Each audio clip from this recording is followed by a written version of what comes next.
Welcome to the Women in Ministry Leadership Podcast, powered by the King's University. This is a conversation to encourage and validate women on their ministry journeys. Now, let's join TKU's Julie Cole for this episode of the Women in Ministry Leadership Podcast. Welcome to the Women in Ministry Leadership Podcast. I'm Julie Cole, and today I am joined with my teammate, Angie Pruis. And we are excited today to welcome our guest, Lorena Valle, yes. Or in Texas, Lorena Valley. All kinds of names. Yes. Let me read your bio. Lorena is the Southlake Campus Pastor at Gateway Church. She's been a part of the staff at Gateway for 17 years. She was part of Global Ministries, which is their missions, for 8 years, in charge of partner relations, working with leaders worldwide. She then moved to the campus life side as Associate Campus Pastor, becoming the first female campus pastor at Gateway Church. And we definitely want to hear about that. Yeah. She's also part of the leadership team, helping to lead Gateway Church at large. Lorena has been married to Luis for 26 years, and they have one son, Christopher. He's attending Texas A&M to pursue his passion in aerospace engineering. In other words, he is a smarty pants. Yes. Born and raised in Guatemala City, Guatemala, she then moved to Florida to attend Florida Atlantic University. Her degree is in international business. Yes. Some of her hobbies include traveling, enjoying different cultures, action and real-life movies, and reading. Welcome, Lorena. Oh, We're so glad you're here. Thank you so much. I'm excited to be here. Thank you for inviting me and having me here. Yes. Well, I have been lucky to be at some dinner tables with you and heard a little bit of your story. And you have some really unlikely twists and turns, even before you were a Christian, that puts you in places of leadership or influence. And just for the value of our viewers, I want you to tell the story about before you were even a believer, you wound up hosting MTV in Guatemala. It's one of the favorite stories. There's some of the staff that like to share the story around, and it's kind of a shocker to everybody. The first thing I say is not like MTV in the United States. So it really was a small channel owned by a family in Guatemala, and they just introduced like videos. And so what you have a host, and there was a host that was pregnant, and they were looking for somebody to just replace her for the months that she was out. And so I went in and started doing the videos and introducing the videos. It was a lot of fun. I really had a full-time job, and my office was in the same building as the studio for them. So I would go downstairs and just tape the shows with them. And I wasn't a believer. It was something that I was doing for fun, and did it for about 9 months to a year. But everybody's trying to find the videos online. Thank goodness there was not that. YouTube and all that stuff did not exist. So thank you, Father.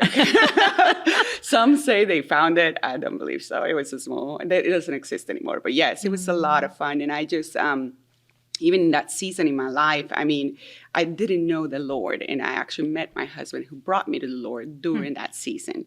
So he knew about me because of the TV show.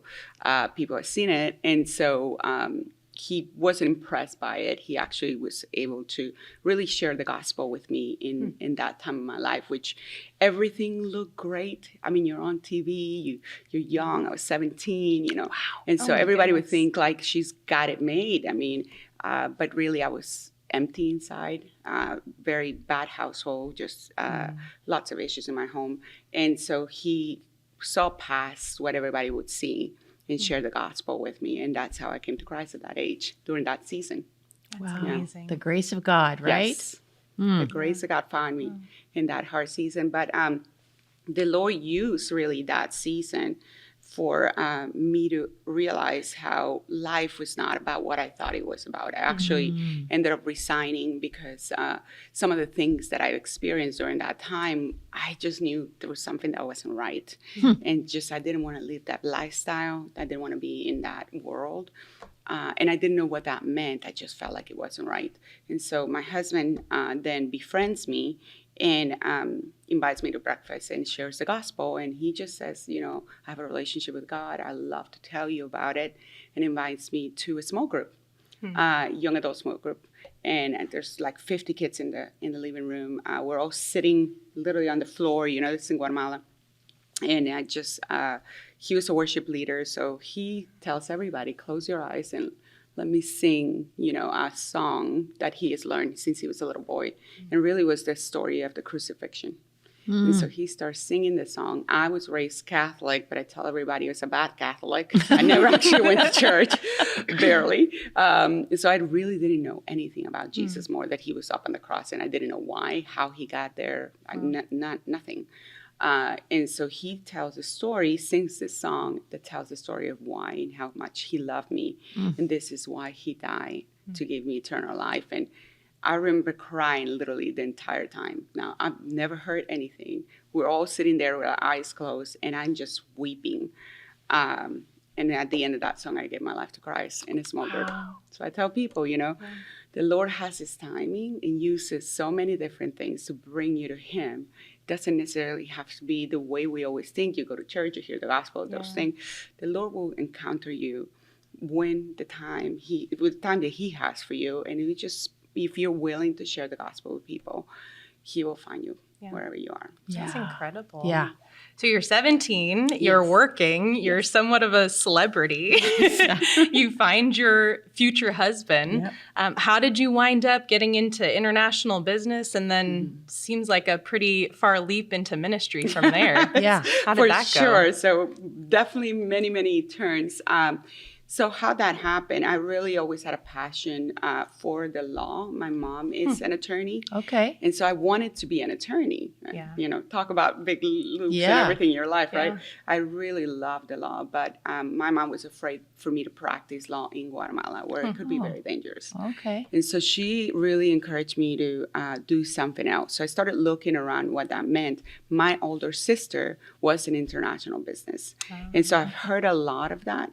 And so my sister's already living in Florida by this time, and I decided to move to Florida. I watched what she was studying, and I realized, okay, I think I'd like to do that. And so I moved to the States, which, that's kind of hard, Big move. Big move, completely different country. I've learned English by watching movies. So I knew all the English from movies.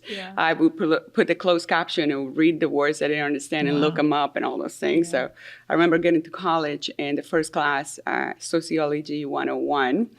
And the guy starts talking, and I'm like, I don't think he's speaking English. I don't understand a word he's saying. There aren't any of those words that are in movies. Exactly. And I'm like, I don't know what's happening. So I realized I had to educate myself in English. So anyway, so I start going to international business. And I love anything, obviously, from my background that had to do with cultures. I didn't know at that time how the Lord was going to use that. I love business, and I thought that would be where I would be. I really think I thought that's where I was going to be. So end up getting married. My husband and I stayed friends for 6 years. He actually had a girlfriend when I met him. And so I had to wait 6 years, I tell him. But then 6 years later, we get married, and we're living in Florida, and he was working for Citibank, and Citibank moved him to Texas. So we moved over here. I'm still in the business world, in the corporate world, and we were looking for a church. And we just literally didn't know barely anybody here. His cousin was the only one that was here, and we were looking for a church, and we drove right in front of this building. Yes. And saw the cross. And I thought in Latin America, when you have a cross over a building, it's a Catholic church. So I just assumed it was a Catholic church. And my husband has seen the worship team on TV, and he's a worship leader. He was a worship pastor. And so he was like, they have an amazing worship. I think it's that church with a cross. And I'm like, it can be. It's got to be Catholic. And so we literally walked into the building not knowing anything about Gateway Church. And the Lord just knew and confirmed this is home for us. And we started doing life, in all these rooms. My son grew up in all the children's rooms in this area. We would come every weekend. And I just started serving. The shift happened really when the missions department was wanting to now expand into Latin America. Pastor Robert has always had a passion for missions. He traveled quite a bit before he was a senior pastor. And so they started talking to me about, hey, we would love to go there.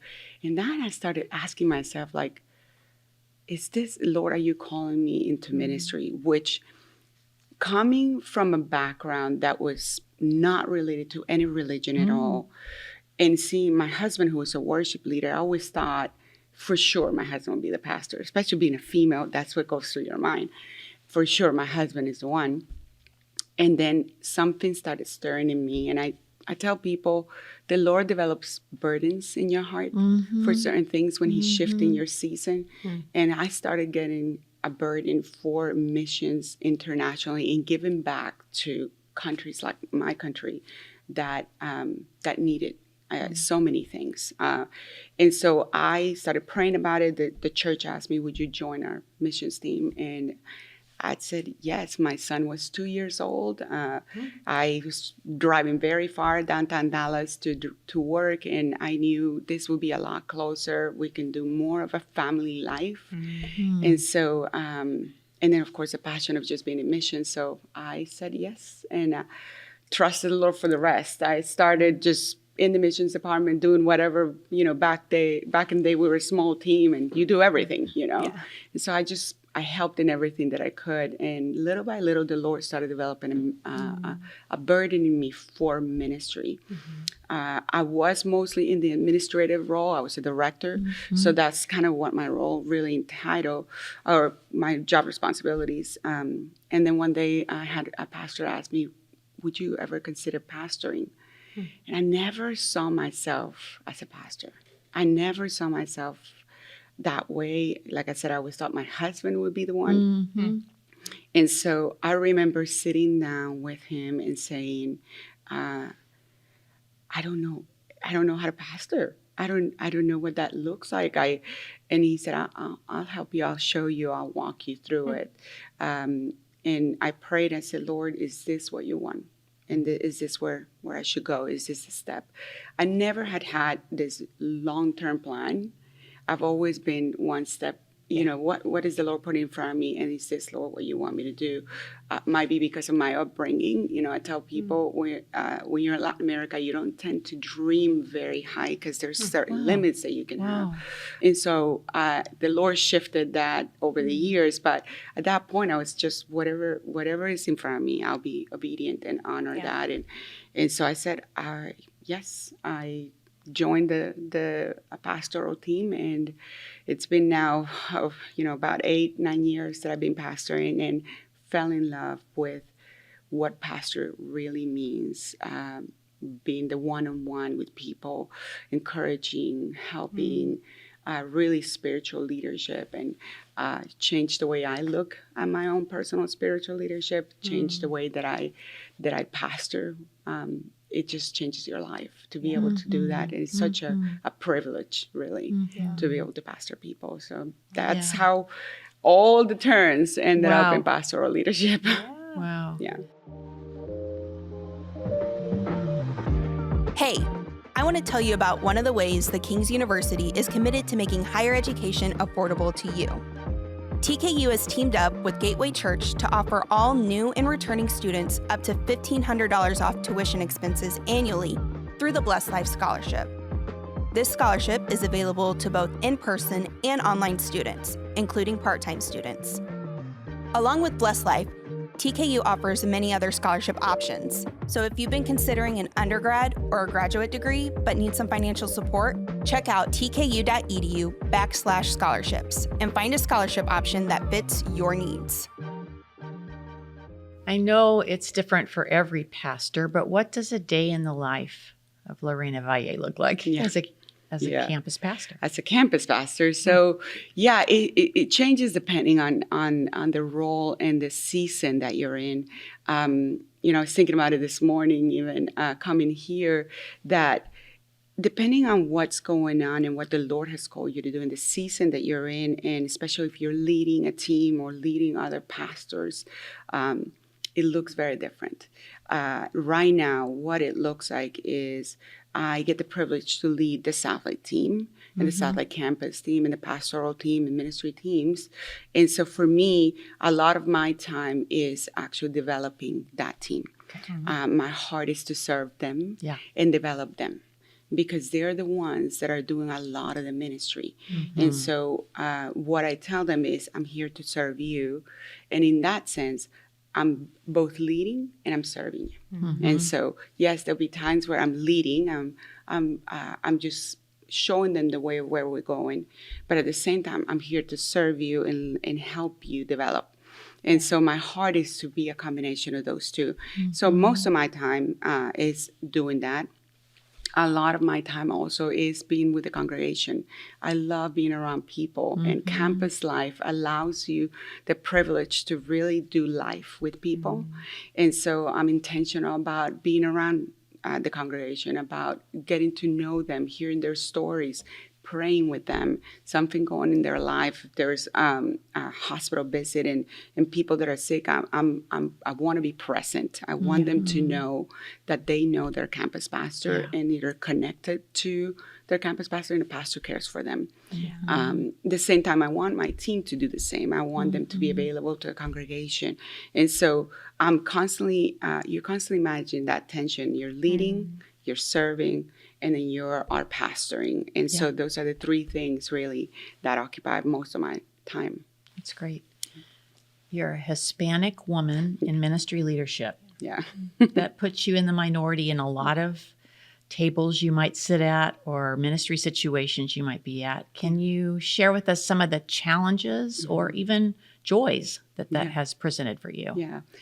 You know, it's amazing.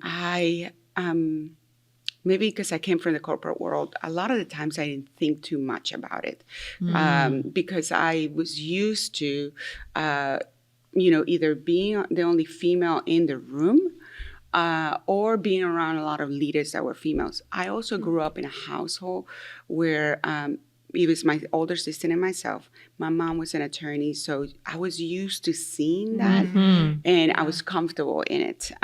Yes, when you come to the church, especially at the time that I came into ministry, there wasn't much of that around. Yeah.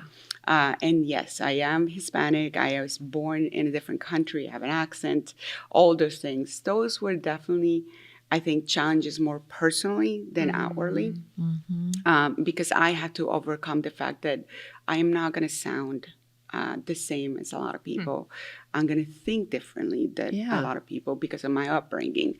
I remember when I became the Associate Campus Pastor at one of our campuses, and I sat around all the campus pastors. They were all males, and they were doing the interview. And so they were interviewing me, asking me different questions. And one of the questions they asked me is, when you think of this role and being a female, what do you think of? And I remember thinking, my only fear, I would say, that I had in that moment was, at what point will I be too different? That's a great question. And I think we made it into a conversation for all of us to understand that I will be different, but at some point it might feel a little very, very different than what they were used to. Yeah. And for us to have an understanding that it will feel different.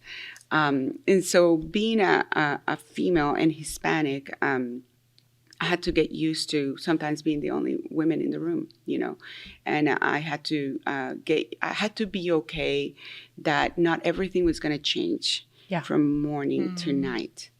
That the Lord has a way of dealing with differences in our world, and that I had to be okay with the pace of it. That all I had to do was serve, and all I had to do was really be consistent in what I did in my leadership and how I serve people, and then the Lord will take care of the rest. And so I did. I had to wait in certain things that maybe for a male was already there, and I had to get to a place that I was okay. Now, I also understood that if I would lose patience or I get frustrated sometimes with certain things, I need a safe place to also be able to process that. Yeah. Somebody that would give me the right perspective, people in my life that would help me, keep me, but at the same time would care for my soul if I was hurting or I was misunderstood or something. And so I was blessed to always have mentors around me, both male and female, that would help me and say, your life is not going to be as easy as being when you're the first. Yeah. You are going to do certain things that nobody has ever done. And so it's going to look different.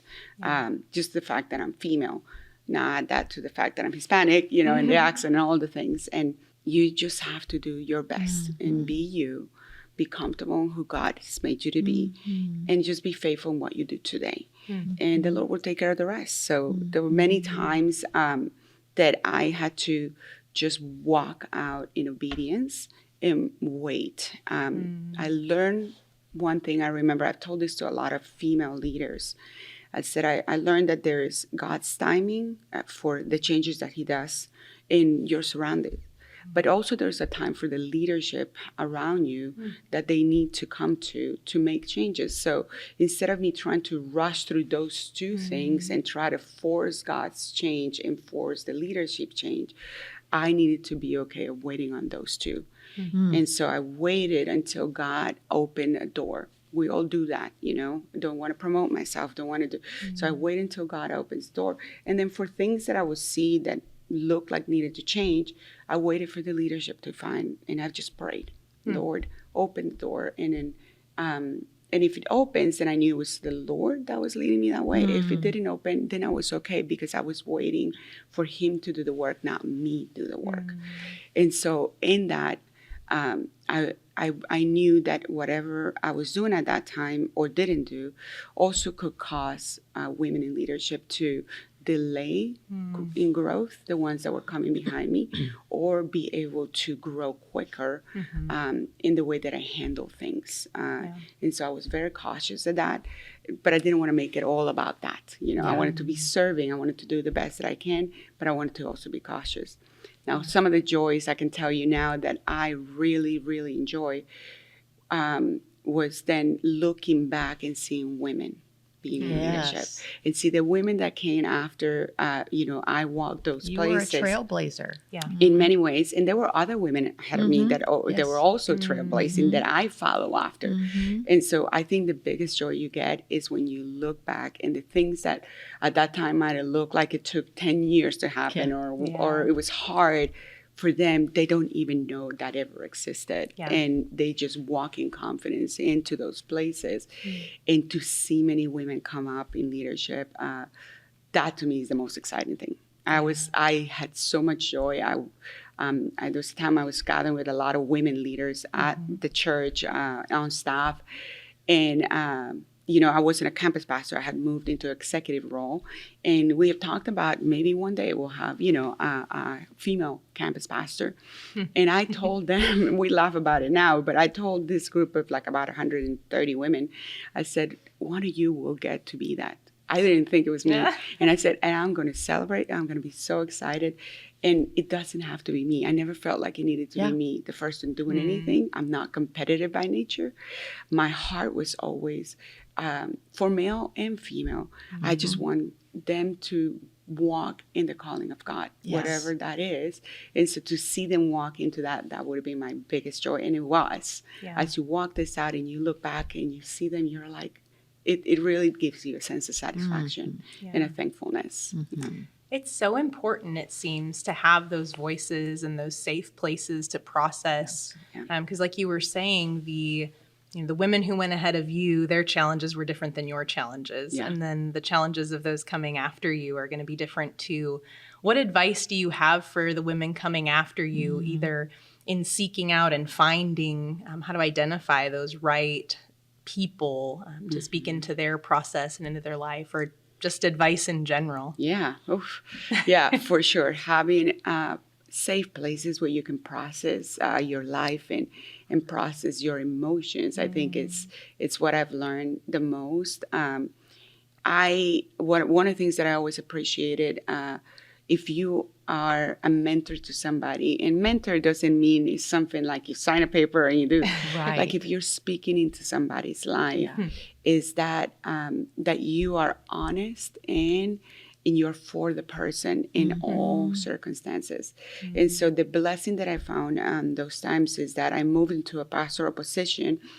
All the ones that can guide me were males because that's all we had. But I had very mature and deep leaders in my life that could actually have walked this out for many years. And so they had experience to say, not only in ministry, but also what it feels like to lead. And the most of our things or most of our struggles in leadership are, you can kind of figure out how to do tasks. But the dealing with you and what's inside of you is really what most of the struggle and the spiritual growth has to come in. Yeah. And so those voices were deep voices, mature, willing to tell me the truth and be honest with me. So I remember getting the first position as a first female, what we call an ACP or Associate Campus Pastor. And my boss came in the room and he looked at me and he said, yes, you are the first female, but this is not about that. This is about loving people and leading well. And so bringing some perspective and also saying, he was very honest and said, I don't want this to become what you're going after. It is not up to you to make this work. This is not what this is. This is a role where you serve people. And so perspective, giving somebody that gives you the right perspective to life, especially in ministry, it's so needed. And I feel like that is one of the hardest things to find. And so when you find somebody, a friend, somebody that actually speaks truth and love and great perspective, just be intentional about pursuing that, and allow the Lord to use that to grow you. It's really internally more than external. How to do this, how to do that, you will learn. There'll be people that will show you how to do the task, but really how to mature in your leadership internally, I think is what I look for the most. Advice is also, as a female, growing in an era where there wasn't that many females, in leadership. I learned that mentoring doesn't have to look like I have to sit with somebody. It's like your spiritual walk. There's only, it's only so far, a sermon can take you, or, doing certain things can take you. But there's a point where you have to own your own personal growth and your relationship with God to deepen that within you. Yeah. And so it's the same thing in this. It doesn't have to look a certain way. You just got to be able to open yourself to different places, read, listen, have conversations, learn from anybody. I've learned from all kinds of conversations. Ask when you don't know. It's okay to say, I don't know. Yeah. Get over the fear. It's funny because I have a lot of young leaders, a lot of young pastors, especially here at TKU. Yeah. You guys have a lot of young leaders wanting to go into ministry. And I tell our young pastors, I said, nothing replaces you actually putting yourself in the room and in the place where you need to grow for you to understand and be able to do something. So to use a silly example, I guess you could say it's doing a wedding. You can learn and read all the books, but until you actually have to put yourself there and actually learn how to do it and actually let the Lord develop that voice and that burden for how do you lead a couple into marriage and what does it look like for you? Nothing replaces that. So allow yourself to ask people and say, hey, can I watch you? Can I be in the room and listen to the conversation? The richness and the deepness of that it can be replaced by just, studying it. You have to allow yourself to ask for help and then get in the rooms where you need to. And that's how I learned a lot of things. It's just, I ask, a lot of people were really great at actually inviting me and say, hey, I have this meeting, a very hard conversation, maybe a church member or something that happened, and I actually need a female in the room. Would you be willing? And I'm like, yes, because I wanted to learn and watch how do you pastor somebody through a difficult situation, And so allow yourself to learn in any different way. Yeah. As we think about wrapping our time up, I want to ask you, how would you want yourself to be remembered? Wow. It's crazy. There's a certain time in your life you start definitely deepening that in your soul. I mean, it just shifts, right? I remember when the shift in my life happened from I'm the one that's leading or, you're that next generation doing actually the work to I'm actually developing people and now I'm looking back and saying there's people behind me coming up. So I would say two things. You in leadership, you have a lot of things that you get to do. But I've always wanted to be remembered as somebody that you felt knew you or we were connected. I never wanted to be remembered, oh, she was, that position or this position. I want people to feel like they've known me and I know them. And so not to be remembered as a position, but really to be remembered as a friend and a pastor and somebody that was close by that you can have contact with. That's on a personal level. And I think on the other side, on my family, very important for me is I want to be a good mom. I've enjoyed being a mom to my son who, yes, it's a brain walking around and he's so much fun. But even this age, he's 19 right now, and just we get to have really good conversations. And my hope is when I'm not here, he'll remember those conversations and how we can be honest, we can talk, that I didn't, or at least try not to judge him, but that he can ask questions and we can just be ourselves, because at this point he's more of an adult. I mean, he's coming into that adulthood, and I just want him to remember, like, I could have a conversation with my mom, sit down and just be myself, So I think those are the two ways. That's awesome. Yeah. As I listen to your life, I just hear a walk of humility and waiting for the favor of God, God's doors to open, favor of man or leadership doors to open, and then the willingness to learn and ask questions. Yeah. Thank you so much for sharing so authentically about pros and cons, joys and concerns in ministry. We appreciate you so much, Lorena. Well, thank you so much for having me here. I listen to your podcast, and it's a privilege for me. So thank you so much for having me. It's wonderful. Thank you. We want to thank you for listening to us, and we encourage you to hit the subscribe button. Maybe you're a woman in ministry leadership and you've had some challenges. You're tired of waiting. You can learn from our challenge today and our message today that God has a timetable, and often ministry comes to you rather than you chasing after it. So we want to encourage you to just be patient, wait for the doors to open. God has a plan for your life. Thanks for tuning in today.